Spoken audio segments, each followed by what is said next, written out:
বন্ধুরা, আজকের গল্পের আসরে তোমাদের জন্য থাকছে গোপাল ভাঁড়ের দোসরা মনিব। একদিন এক জরুরি কাজের জন্য রাজা গোপালকে ডেকে পাঠালেন। গোপাল বাড়ি ছিল না, সে বাজার করতে গিয়েছিল। বাজার থেকে এসে শুনতে পেল রাজবাড়িতে রাজার হুকুম যে ঠিক সময়ে সভায় হাজির হওয়ার জন্য। রাজা ওদিকে গোপালের দেরি দেখে রেগে অস্থির হয়ে উঠেছিলেন। গোপাল আসা মাত্রই চড়া গলায় বললেন, আমার হুকুম পেয়েও তুমি আসতে দেরি করো। আমায় তুমি অমান্য করতে শুরু করেছো তাহলে। আমার আর তোমাকে প্রয়োজন নাই।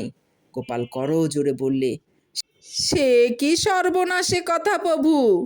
আপনাকে অমান্য করব আপনার দাসানুদাস হয়ে? ব্যাপার কি জানেন? আমি চাকুরি করি দুটো, একটি হলো রাজার আর একটা বউয়ের। বউয়ের বাজার না করলে রেগে ঢোল, আর তাইলেই রাজার বয়স্যগিরিতে গোল হয়ে যায়।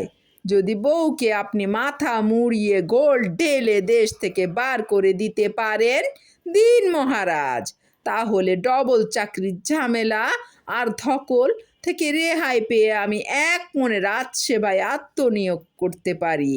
এছাড়া আমার কোনো উপায় নেই মহারাজ। গোপালের কথার ঢং দেখে রাজার রাগ উড়ে গেল। তিনি হো হো করে হেসে উঠলেন। সভায় আর সকলে মহারাজের হাসিতে যোগ দিতে ভুল করল না।